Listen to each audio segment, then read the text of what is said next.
नमस्कार दोस्तों, आज की वीडियो उन स्टूडेंट्स के लिए हैं जिन्होंने बीएससी क्लियर कर लिया है या फिर बीएससी के फाइनल ईयर में है। क्योंकि बीएससी करने के बाद बच्चों के मन में यही आता है कि अब क्या किया जाए, अब कौन सा कोर्स किया जाए या क्या पढ़ा जाए, तो इसके लिए सब कंफ्यूज रहते हैं। तो अधिकतर स्टूडेंट सोचते हैं कि हम एमएससी कर लेते हैं, बीएड कर लेते हैं या कुछ और कर लेते हैं। तो आज मैं ये बताने वाला हूँ कि एमएससी में आप क्या क्या कर सकते हो, इसके अलावा एमएससी में कौन कौन सी स्ट्रीम होती है, उनकी डिटेल में जानकारी देने वाला हूँ कि किस तरीके से आप एडमिशन ले सकते हैं, कौन सा सब्जेक्ट आपके लिए इजी पड़ेगा, कौन सा आपके लिए हार्ड पड़ेगा। और इसके अलावा जो एमएससी केमिस्ट्री से करना चाहते हैं उनके लिए एक चीज़ और मैं बताने वाला हूँ कि क्या क्या सिलेबस होता है, कितने पेपर्स होते हैं, कितने नंबर का होता है और कितने नंबर पे पास होना ज़रूरी होता है, और कौन कौन सी यूनिवर्सिटी करा सकती है, प्राइवेट कर सकते हैं या नहीं कर सकते या रेगुलर करना पड़ेगा। तो ऐसे बहुत सारे क्वेश्चन जो आपके एमएससी से रिलेटेड आपके माइंड में चल रहे हैं वो आज मैं आपके लिए लेके आने वाला हूँ। और आगे अगर आप चाहोगे तो मैं एमएससी केमिस्ट्री की क्लासेज भी यहाँ पर आपके लिए अवेलेबल करवाऊँगा यूट्यूब पर।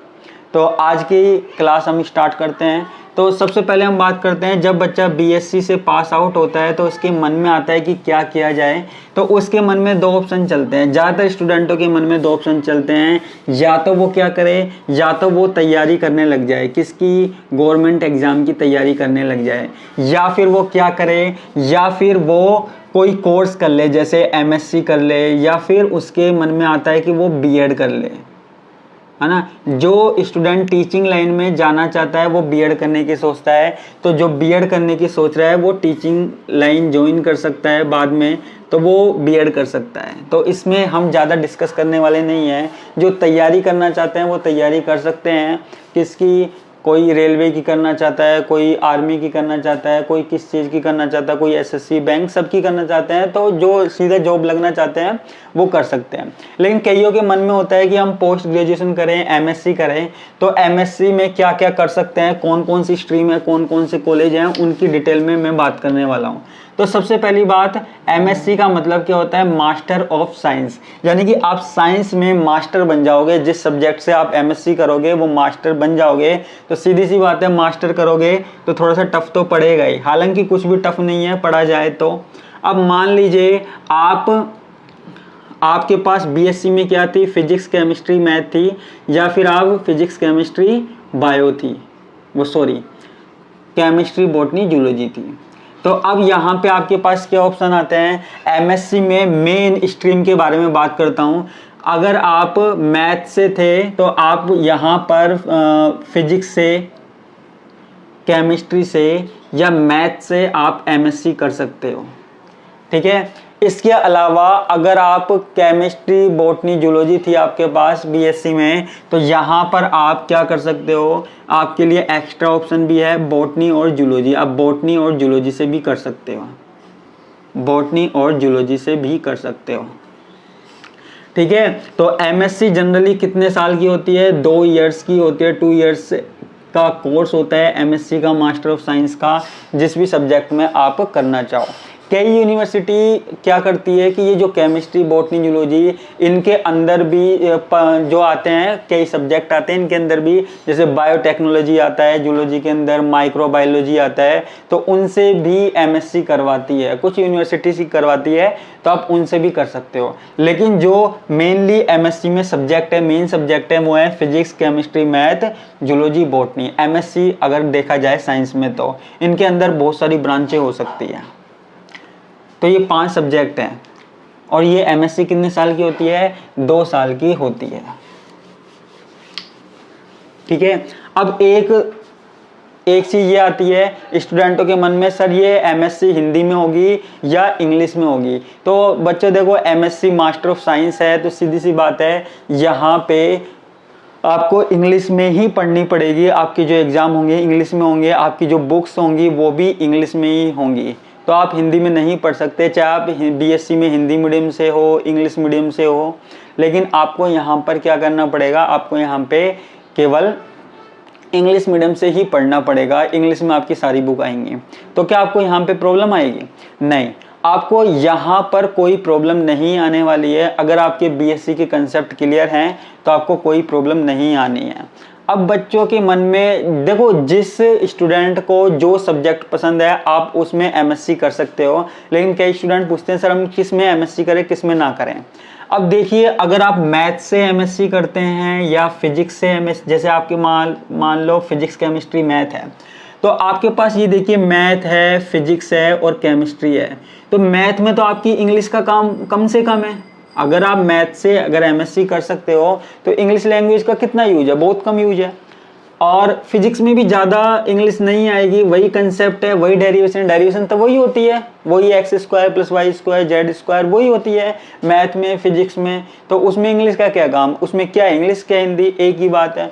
और ऐसी केमिस्ट्री है, केमिस्ट्री में हमारे पास क्या होती है, रिएक्शंस होती है, केमिस्ट्री में रिएक्शंस होती है।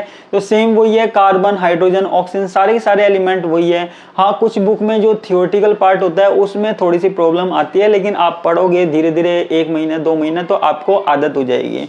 इसके अलावा जो ये सब्जेक्ट है बॉटनी जूलॉजी, ये सब्जेक्ट भी आपके अच्छे हैं, बॉटनी जूलॉजी, क्योंकि इसमें जो डायग्राम आपने पढ़े हुए हैं सेम वही है जो बीएससी में आपने बनाए थे वही एमएससी में है। अब डायग्राम कोई हिंदी या इंग्लिश में तो होते नहीं है, डायग्राम तो डायग्राम होते हैं, लेकिन हाँ ये है कि जो आपने बॉटनी जूलॉजी में आपने इतनी ज़्यादा थ्योरी पढ़ी है अभी तक बीएससी में, अब आपको वो सारी इंग्लिश में पढ़नी पड़ेगी, क्योंकि आपको पूरा एक्सप्लेन इंग्लिश में करना पड़ेगा। डायग्राम सेम होंगे लेकिन उसको एक्सप्लेन करने का तरीका यहाँ पे पूरे इंग्लिश में एक्सप्लेन तो करना पड़ेगा। अब केमिस्ट्री में तो आप रिएक्शन लिख के छोड़ दोगे, एक्सप्लेन नहीं करते तो उससे काम चल जाएगा, लेकिन यहाँ पे काम नहीं चलेगा बॉटनी जूलॉजी में।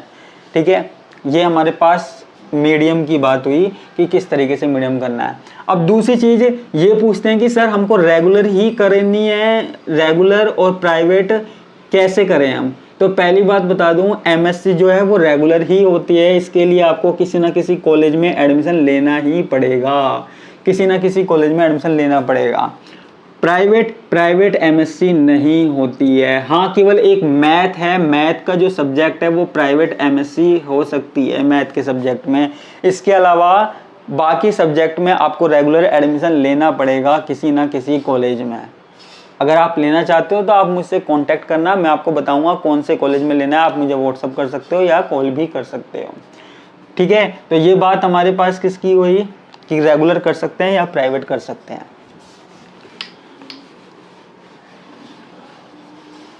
ठीक है, तो ये आपके पास क्या हुआ, एमएससी का ऑप्शन हुआ कि यहाँ पर होती है।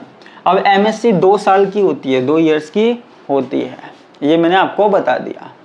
तो अब आपके मन में है कि एमएससी करनी है या नहीं करनी, उसके लिए आप और डिस्कस कर सकते हो, मेरे से व्हाट्सएप पे कर सकते हो, या फिर आप मेरे साथ डिस्कस कमेंट बॉक्स में भी कर सकते हो किसको क्या करनी है। इसके अलावा आपके मन में और कोई क्वेश्चन है, जैसे मान लीजिए आप राजस्थान से हो तो अलग अलग यूनिवर्सिटियों से एंट्रेंस एग्जाम निकलते हैं। प्राइवेट कॉलेज में तो आप कभी भी एडमिशन ले सकते हो, एग्जाम के फॉर्म भरने से पहले अभी भी जाके एडमिशन ले सकते हो। प्राइवेट कॉलेज में किसी भी कॉलेज में गए, फॉर्म भरा, फीस जमा कराई, ले सकते हो।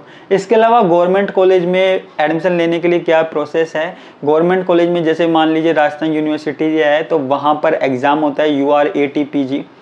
ठीक है, इसके अलावा कई गवर्नमेंट कॉलेज हैं उनमें आपकी जो परसेंटेज है, सब्जेक्ट की परसेंटेज है वो देखी जाती है, उसके बेसिस पे आपको एडमिशन मिलता है। तो वहाँ पे कॉलेज में आपको फॉर्म लगाना पड़ता है। ये फॉर्म ज़्यादातर क्या होता है, ज़्यादातर फॉर्म जो होते हैं बीएससी के एग्ज़ाम के बाद लगते हैं सीधा, अगर आपको एडमिशन लेना है। इसके अलावा बहुत सारी यूनिवर्सिटी एंट्रेंस एग्जाम करवाती है, जैसे सेंट्रल यूनिवर्सिटी है, DU है, ये एग्ज़ाम कराती है, एंट्रेंस एग्ज़ाम कराती है, उसके फॉर्म निकलते हैं। उसके फॉर्म कई यूनिवर्सिटियों के निकल चुके हैं और कईयों के निकलने बाकी हैं अब नए साल के लिए भी। तो वो एंट्रेंस एग्ज़ाम कराती है और उस एग्ज़ाम के बेसिस पे आपको एडमिशन देती है। तो ये हमारे पास किसकी बात हो गई, पूरी की पूरी एमएससी की डिटेल में मैंने आपको बता दिया कि क्या क्या होता है क्या क्या नहीं होता। और अगर आप एमएससी में एडमिशन लेना चाहते हो तो आप मुझसे कांटेक्ट कर सकते हो। इसके अलावा आपकी एमएससी से रिलेटेड कोई भी क्वेरी है तो आप मुझसे पूछ सकते हो। इसी के साथ मैं आपसे विदा लेता हूँ। धन्यवाद।